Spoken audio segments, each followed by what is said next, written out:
ya pakai rho L. Tadi saya pakai koordinat silinder. Ya, dan hasilnya itu bisa kita aplikasikan untuk kabel koax. Dan yang berikutnya ini saya akan gunakan kondisi permukaan bola tipis atau disebutnya kulit tipis ya. Jadi saya memiliki sebuah katakanlah bolanya mempunyai kulit tipis, dan disinilah saya memiliki muatan di permukaan ini. Jadi udah jelas dia pakai koordinat bola nanti ya, bola. Nanti kapan-kapan kita gunakan koordinat kartesius ya, bagi contoh. Nah, modelnya sebagai berikut ya, saya memiliki sebuah bola tipis atau kulit bermuatan positif. Jadi muatannya ini terletak di sini aja nih, nggak ada di dalam, nggak ada di luar, ya hanya di sini aja nih. Jaraknya kita bilangin R jaraknya. Jadi bola tipis ini dengan radius R, dalamnya ini udara, luarnya udara, dan di atasnya ini, di atas permukaan itu ada muatan Q. Nah, ini ada syaratnya, terdistribusi secara merata, homogen. Wah, dari tadi kok maunya yang gini terus, Pak? Ya karena biar gampang. Karena kalau enggak, susah ngitungnya dan sangat nggak mungkin. Ya, syarat ini akan memberikan kita ini, ya, akan memberikan kita kemudahan yang luar biasa karena dia merata. Ya, merata itu berarti bukan fungsi dari theta, bukan fungsi dari phi. Kita nggak bicara z, ya, karena kalau z beda gitu. Kalau kalian z-nya ke atas, Pak, iya z-nya ke atas. Beda kalau z itu. Kalau z itu di sini ada nih di z0. Ya, di sini nggak ada. Jadi fungsi dari z, ya, karena kalian pakai koordinat kartesius, jangan pakai koordinat bola. Dan ini sangat mudah ini. Tiba-tiba kita dapat kemudahan ini, dan tiba-tiba kita dapat kemudahan ini juga, ya, bahwa medan listriknya itu hanya radial, ya. Kenapa? Karena simetris, ya, bola itu, ya, bola itu katakanlah bolanya masih bagus banget gitu, baru beli ya, nggak ada cacatnya. Kalian mau lihat dari kiri, kanan, depan, belakang, atas, bawah, itu ya bolanya sama gitu. Artinya kalian mau lihat dari atas, ya, kalau bola ya, kalau kalian dari atas, ya atas itu berarti tetanya 0. Kalau kalian lihat dari samping, itu tetanya 90 derajat. Kalau kalian lihat dari bawah, tetanya 180. Kalau kalian lihat dari teta sekian, bendanya sama. Iya Pak, bolanya kelihatan nggak berubah kok. Berarti bukan fungsi dari teta, itu artinya. Ya, jadi bahasa matematika itu begitu di lapangan. Kalau kalian lihat bolanya itu dari samping kiri, sampai dari depan, dari samping kanan, dari belakang kalian lihat, itu berarti kalian lihat dari V sama dengan 0, V sama dengan 90 derajat, V sama dengan 180 dan seterusnya. Kalian lihat bola yang sama, maka dia bukan merupakan fungsi dari V. Itu bahasa matematika dari koordinat bola. Bahasa yang kita fisikakan di lapangan tuh begitu, ya. Jadi mudah sekali. Ya, jadi dua-duanya ini terjadi. Nah, karena dua-duanya terjadi, jadi hitungan kita gampang. Ya, hitungan kita gampang yang diperlihatkan di slide berikutnya ini. Oke ya. Nah, saya akan menggunakan selubung Gauss itu berupa bola juga. Nah, sekarang saya punya dua kasus. Kasus pertama, selubung Gauss-nya kecil. Ya, ini tolong ini simetris ya, gambarnya kayak nggak simetris ya. Mata saya ngelihatnya. Ya, jadi saya akan letakkan selubung Gauss dengan radius R kecil yang lebih kecil dari R. Artinya selubungnya ini ada di dalam. Nanti saya akan bahas selubung kalau di luar gimana. Ya, untuk kasus yang satunya lagi itu R kecil lebih besar dari R besar. Ya. Ini dulu nih gambarnya begini ya, supaya kalian nggak bingung. Kasus kedua begini nih. Nah, kasus kedua begitu. Selubungnya ada di luar besar. Ya. Oke, apa sih bedanya? Bedanya begini. Untuk kasus ini di dalam selubung Gauss kita yang warna merah ini tak ada muatan. Oke, tak ada muatan. Ini kalian harus lihat. Karena tak ada muatan berarti hasilnya 0. Kalau hasilnya 0 berarti E-nya 0. Gampang sekali. Ya, nggak ada muatannya. Menurut hukum Gauss tidak ada di sana apapun. Kenapa? Karena ada syaratnya tadi. E theta sama dengan 0, E V sama dengan 0, bukan merupakan fungsi dari theta dan phi. Oke, tidak terdapat medan listrik. Nah, sekarang kalau di luar gimana? Di dalam selubung Gauss ini ada muatan. Berapa besar muatannya? Yang tadi, Ki. Total kita bungkus. Ya. Tetapi ingat, perhitungannya nih mudah. Karena kalian hanya memiliki ER. Ya. Nah, ini tadi permukaan luas untuk bola yang saya bilang juga ada 3, ambil yang ini karena buat permukaan bolanya. Ya. Itu tinggal kalian masukin ini, kalikan ya. Dan terlihat juga dengan jelas sekali, ini keduanya akan saling dikalikan menjadi 1. Jadi yang bawah ini, nah, kemudian ini konstan, kita keluarin ya. Tersisa sinus theta d theta. Nah, ini kita integralkan sendiri. Kemudian yang 2pi pasangannya yang dv. Ya, dan itu seperti tadi ya. Yang integral 0,2pi dv itu sama dengan 2pi, sedangkan yang integral 0pi sinus theta d theta itu hasilnya 2 ya. Jadi kembali di sini kalau kita gabung jadi 4pi, 2pi kali 2 4pi, dan hasil akhir dari selubung Gauss luar ini adalah medan listrik sama dengan Q per 4pi epsilon 0 L kuadrat AR ya. Kesimpulan, untuk kasus bola yang tipis atau kulit bola, tidak ada medan listrik di dalamnya. Jadi kalau kalian main bola, ini keren banget kok nih. Ini aplikasinya keren, barangkali kita bisa manfaatkan buat 1-2 yang belum, kalau ada inovasi ya, ada kreativitas ya. Coba kalian bayangkan bola itu kan ditendang-tendang terus. Ya barangkali nanti ada aplikasinya. Bola itu ditendang-tendang terus, bergeser terus di atas rumput, kena sepatu, macam-macam. Pasti bola itu akan berisi di permukaannya muatan-muatan listrik ya.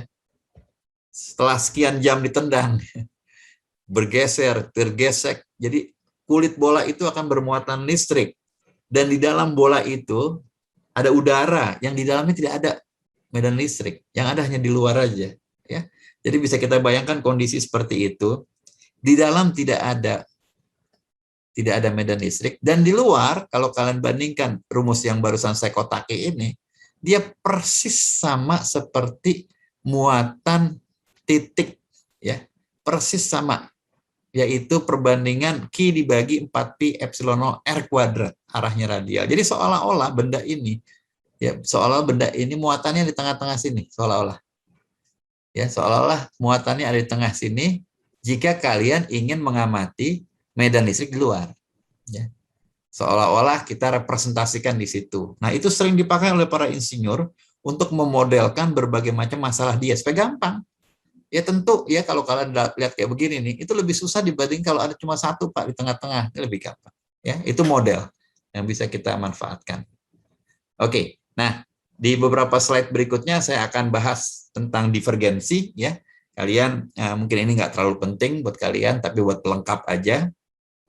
Ini adalah pendalaman dari konsep kerapatan flux listrik tadi oleh Gauss ya, hukum Gauss. Bahasa Inggrisnya ini namanya electric flux density ya. Jadi tadi itu selalu kalau kalian perhatikan, selalu saya menghitung integral permukaan gitu ya, integral permukaan E ds selalu dikalikan dengan epsilon 0 selalu ya. Ya kalau di beberapa buku Amerika kadang-kadang nggak dikalikan ini ya. Tapi saya kiblatnya Eropa, jadi saya ambil ini karena secara historinya juga dari Eropa, dan Eropa memperkenalkan dengan indah sekali ya. Jadi dia memperkenalkan ada besaran kedua yang namanya electric flux density D ya, D. Itu sederhana aja, E dikalikan epsilon 0 ya. Ini hanya berlaku di udara. Nanti kalau di material yang akan kita bahas seperti ini, ada epsilon 0 E, ada epsilon R-nya ya. Nah, ini konsep yang sangat menarik sekali dan sering dipakai pada banyak aplikasi. Bukan hanya aplikasi yang sesederhana ini di udara, tapi juga di material. Nanti kalian akan lihat di mungkin seminggu 2 minggu lagi, 2 minggu kayaknya. Jadi menarik sekali kalau kita ketemu nanti sama aplikasi interaksi medan listrik atau juga medan magnet dengan material. Ya, itu dipakai pada banyak sekali sensor.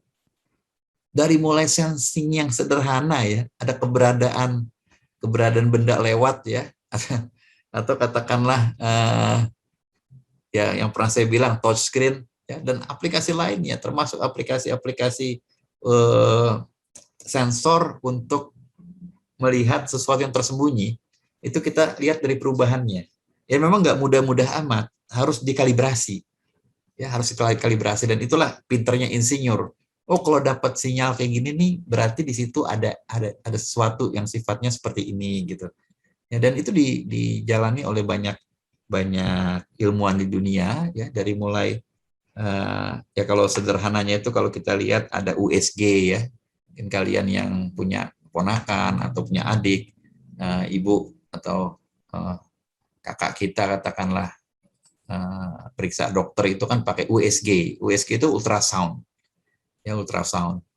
Jadi bagaimana alat itu bisa mendetek ada bayi di dalam ya. Ketika di alat ultrasonnya itu dekatin perut seorang seorang ibu manusia gitu ya. Itu dalam itu bayi manusia kan. Dan bukan cuma manusia kok diperiksa sama USG. Kucing kadang-kadang kalau lagi hamil juga sudah diperiksa sama dokter hewan pakai USG, dan alat itu bilang ini anak kucing. Wujudnya kucing gitu ya. Coba kalian bayangkan, ini bukan sesuatu yang pasti begitu Pak, enggak.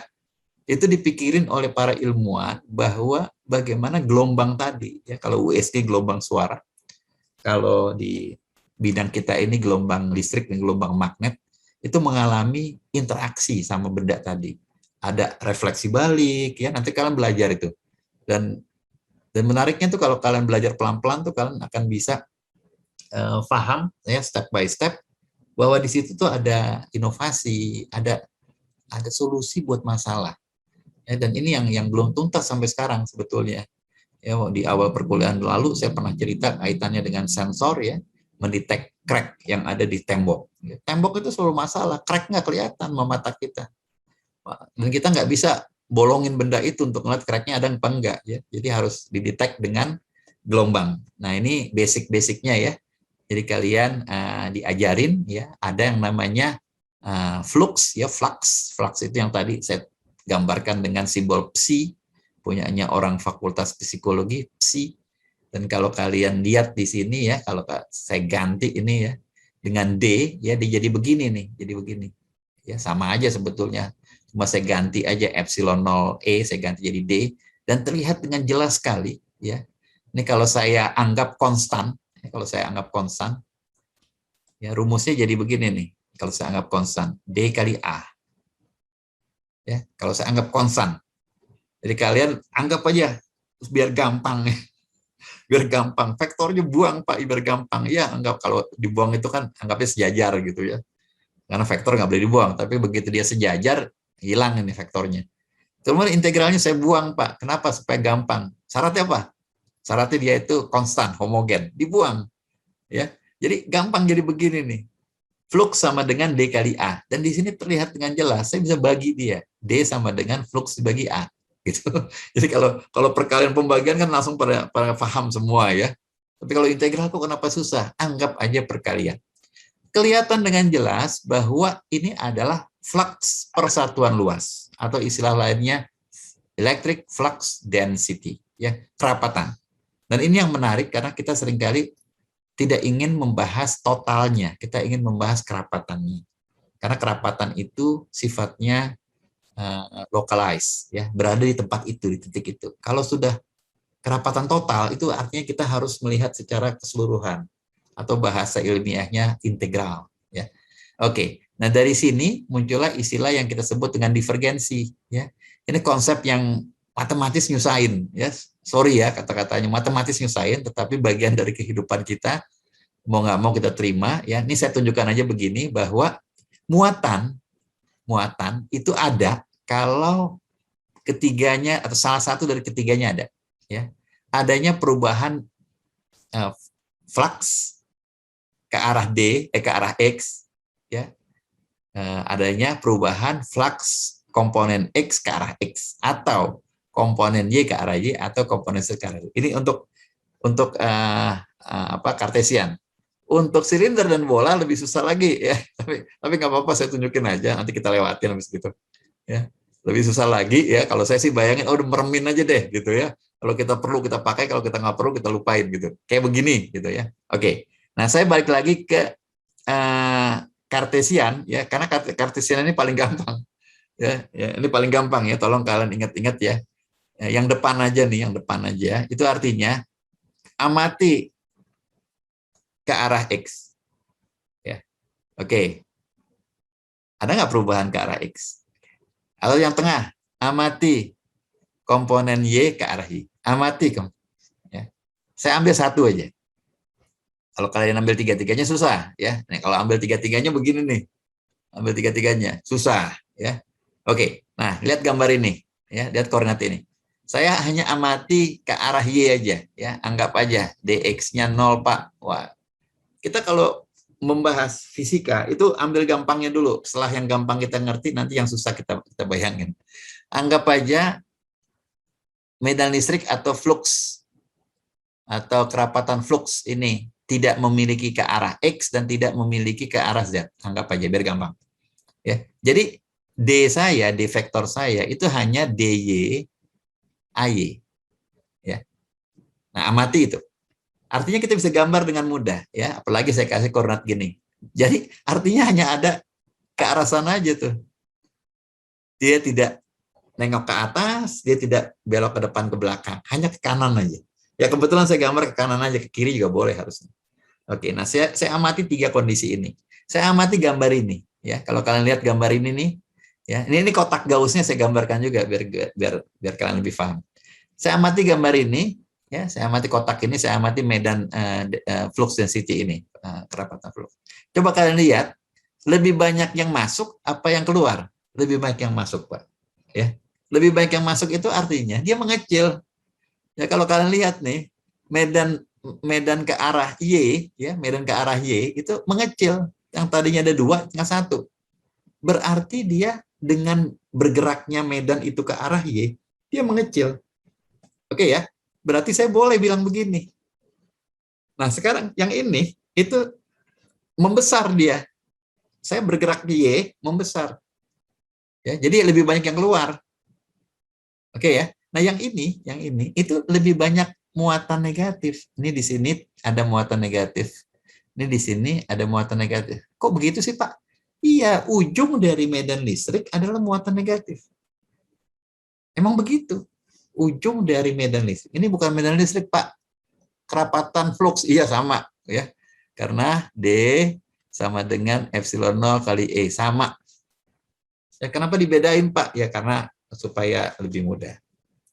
Nah, pangkal dari medan listrik adalah, udah mulai lagi nih, adalah muatan positif. Di sini nih muatan positif. Saya gambar nggak saya? Ya. Jadi kalau kalian lihat kotak ini, kotak Gauss ini, ya kotak Gauss itu berarti Q-nya lebih kecil dari 0. Persis sama seperti ini tadi. Divergensinya itu negatif. Negatif, ya. Dengan asumsi ini ya, supaya gampang. Nah yang ini ujung dari medan listrik itu adalah muatan negatif, pangkal adalah muatan positif, pangkal muatan positif. Ya, berarti lebih banyak muatan positif di dalam kotak ini. Ya, divergensinya pun positif. Nah sekarang kasus yang ketiga. Sama ini, muatan negatif, muatan negatif, muatan positif, muatan positif. Sama, berarti 0. Berarti tidak ada muatan di sana. Setara total 0. Ya karena kita ngamati secara terintegral ya. Oke, jadi ini sangat mudah. Terus kalau kita mau lebih susah gimana Pak? Ya bayangin sekarang Y-nya 0, X-nya tidak. Habis itu bayangin DX Y 0, Z-nya enggak. Setelah paham tiga-tiganya, pikiran kita akan terbuka, saya akan ngambil yang lebih susah Pak, seperti ini. Ya, jadi itu step by step sehingga kalian bisa menghitung. Nah, berikutnya ini saya rasa bisa kalian lihat secara detail ya, pelan-pelan ya, hitungan matematika aja, dan saya rasa ya yang penting kalian pernah mempelajari aja ya. Ini fisikanya hampir nggak ada di contoh-contoh soal ini. Jadi diberikan medan listrik misalnya seperti ini ya. Ya nanti kalian bisa tebak-tebakan lah. Saya nebak, saya dan Bu Umay minta kalian nebak, minta kalian jawab, kalian nanya dan sebagainya. Tapi saya akan latih juga kalian karena nanti setiap di pertemuan saya selalu ngasih tugas ya biar kalian lihat. Jadi ceritanya ini gampang aja. Ini medan listriknya ini dalam koordinat apa sih? Coba. Ada yang berani jawab nggak? Ini koordinat apa sih medan listriknya? Ayo, siapa yang berani jawab? Nanti dicatat Bu Umay yang jawab dapat poin tambahan gitu. Ya Bu Umay ya. Ayo, siapa mau jawab? Afri, Andika. Ayo, siapa lagi? Tuh, saya panggilin semua nih. Widya. Ayo, siapa mau jawab? Silakan.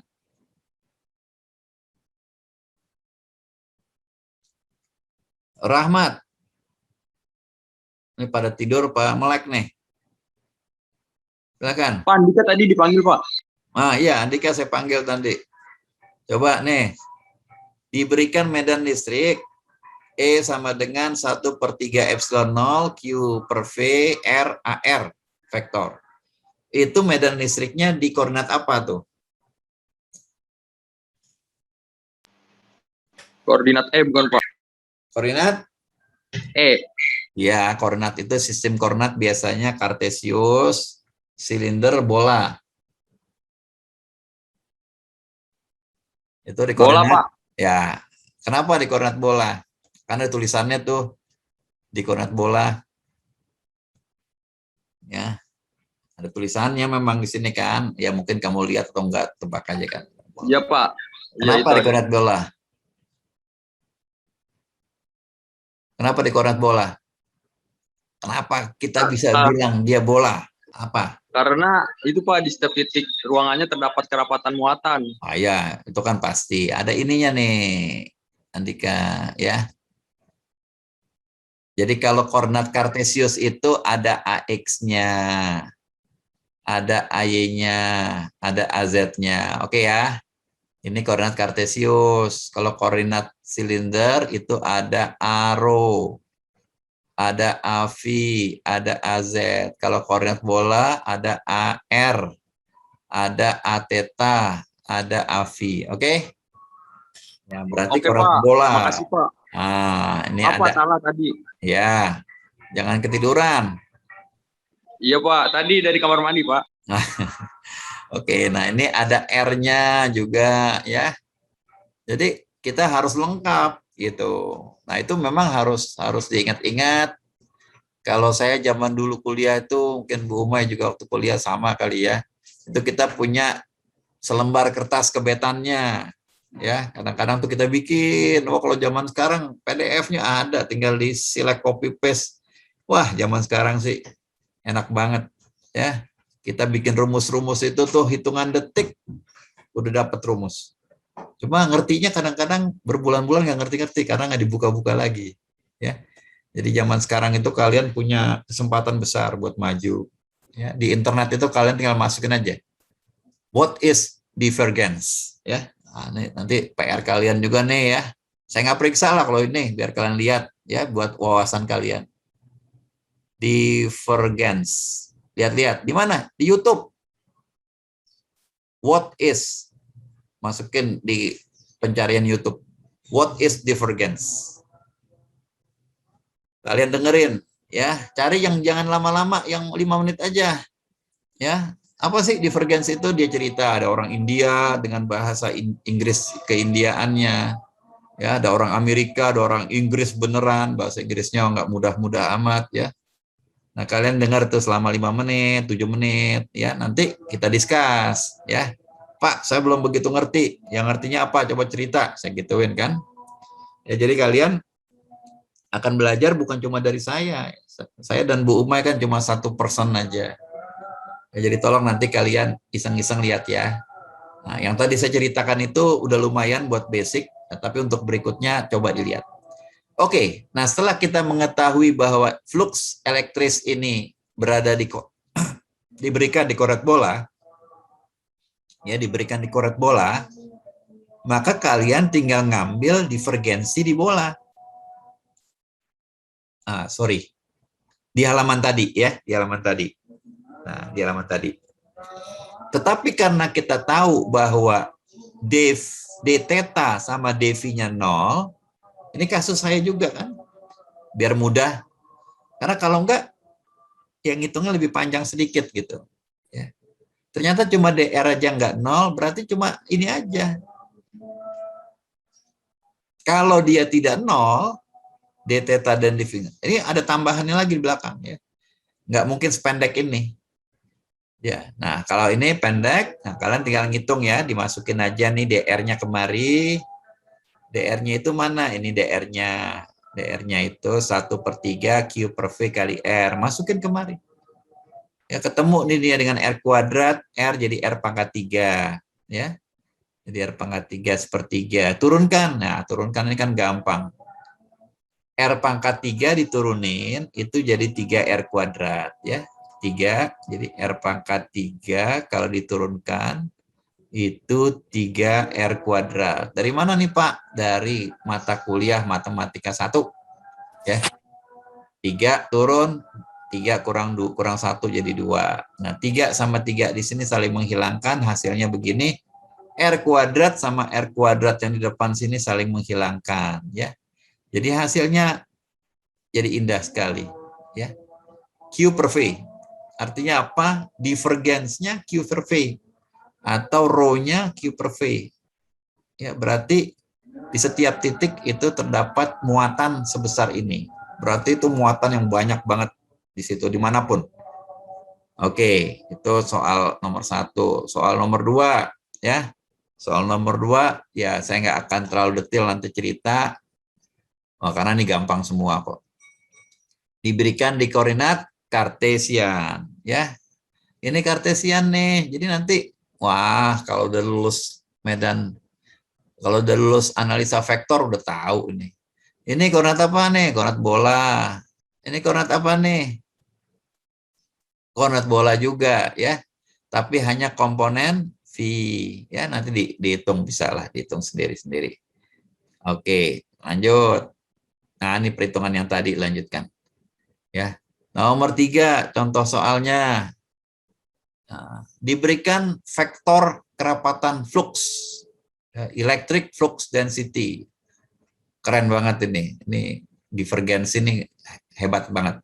Divergensi itu cerita tentang ada sumber nggak, ada pemakai nggak, ya. Biasanya itu dia bilangnya ada source nggak. Nah, ini source itu ketika divergensnya lebih besar dari 0, positif. Terus ada sink nggak, muatan positif, muatan negatif. Jadi kalau ada sesuatu yang keluar, itu pasti ada muatannya, ada sumbernya. Kalau ada sesuatu yang masuk, nah ini dipakai di berbagai macam ilmu nih. Kalau kalian belajar ilmu yang lain ya, terutama yang vektor gitu ya, vektor-vektor itu kaitannya dengan fluida. Ya, fluida itu ada macam-macam, ada buat kalau kalian membahas nanti pembangkit listrik tenaga air, itu pasti ketemu lagi. Kalau kalian nanti membahas katakanlah ada yang mau bikin roket ya, itu fluida juga kan, akan membahas juga kayak begini. Ya. Oke, diberikan D seperti ini. Wah, ini ada di koordinat apa nih? Teku Rafliansyah. Koordinat apa nih? Teku Rafliansyah.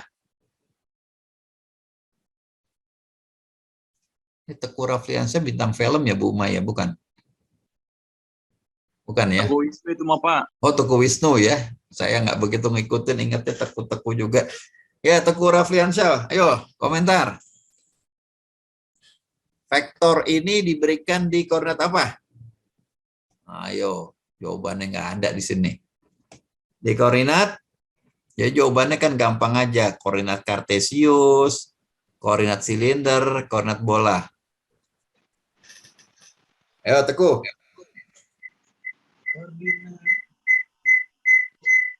Tengku. Teku Rafliansyah.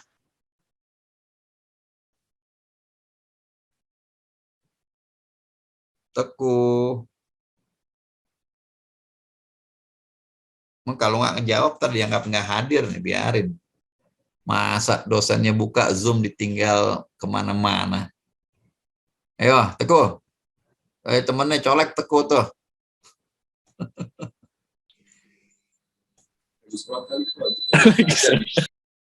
Parah nih orang nih.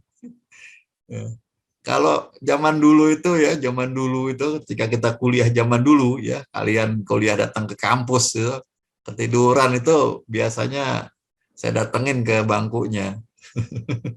Kalau sekarang ini nggak kelihatan, ya saya kan juga nggak ingin memperlakukan kalian kayak anak SD, nyalain videonya terus-terusan, nggak lah ya. Tapi kalian jangan ditinggal, ya. Paling kadang-kadang aja saya minta nyalain videonya biar ngeliat. Andika masih hidup nggak? Masih Pak, gitu kan enak, ya. Masih Pak. Jadi kita sama-sama bersapa di sini. Kalian manfaatkan waktu-waktu bersapa ini. Mana si Teguh belum muncul? Wah, parah ini. Ilham, Urip. Ilham, Koordinat silinder ya, Pak? tahu dari mana kamu? Kan kalau koordinat kartesian itu ada X, Y, Z, Pak. Ada nggak di sini Kalau X, Y, Z? nggak ada, Pak. Ada satu. Iya, satu, Pak. Z-nya ya. Iya. Ada Z-nya ya, kan kamu bilang X, Y, Z. Z-nya ada. Ini. Nah, Z kan? Iya, Pak. Oke, jadi suspeknya ini kartesian. Terus, kenapa koordinat silinder? Alasannya apa? Ada? Ada C ya, Pak, itu. Ya, ada rho, ya kan? Ada V, ada Z. Nah, kalau kartesian itu ada X, ada Y, atau ada Z. Kalau ini saya tutup, anggap aja 0 nih. Maka jawaban kamu itu bisa, itu kartesian Pak, boleh. Atau itu silinder Pak, boleh. Betul dua-duanya. Ya, kalian depannya saya hapus nih, saya coret. Nah, tapi gara-gara yang depan ada ini, dia ada rho. Rho itu hanya ada di silinder. Oke ya. Rho hanya ada di silinder. Kalau Z itu ada di kartesian, ada di silinder. X dan Y hanya ada di kartesian. Rho hanya ada di silinder. Nah, ini yang masalah nih. V itu ada di silinder dan ada di bola. R ada di bola saja, theta ada di bola saja. Ya, jadi gitu doang. Dan itu harus difahami, bukan cuma dihafal. Makanya kita tuh harus belajar ilmu ruang, belajar 3 dimensi. Jadi kalian juga nggak salah itu, kan lihat katakanlah gedung-gedung, jembatan. Apalagi yang bentuknya itu, ya kalau gedung yang di belakang Bu Umay itu, gedung Teja Buana Menteng, itu kartesian itu. Itu gedungnya itu ya kotak gitu. Tapi kalau kalian lagi jalan kemana gitu ya kan, ada tuh gedung yang berbentuk silinder ya. Ya ada gedung berbentuk silinder. Itu, nah itu koordinat silinder kalian bayangkan. Ada nggak yang berbentuk bola? Ya mungkin bukan bola utuh ya, setengah bola ya. Ada kan dome gitu, bola. Nah itu kalian bayangkan. Jadi ya jalan-jalan itu begitu juga lah. Jangan cuma foto-foto, habis itu hilang semua. Ya nikmati gitu, jalan kemana. Atau kalian lihat lagi ada jembatan, ya jembatan-jembatan yang melengkung ya di apa dekat Citos itu kan ada, itu indah tuh, apa namanya, karya manusia, apalagi karya alam ya, wah lebih keren lagi kalau bisa kalian lihatin. Itu kita dilatih nanti pemahaman 3 dimensi ya, karena kalau di kertas itu nggak gampang ya, di kertas ini ya kasihan dosennya juga kan, apalagi belajar pakai Zoom gini kan, saya mau nunjukin juga mungkin agak telat juga antara video sama suaranya ya.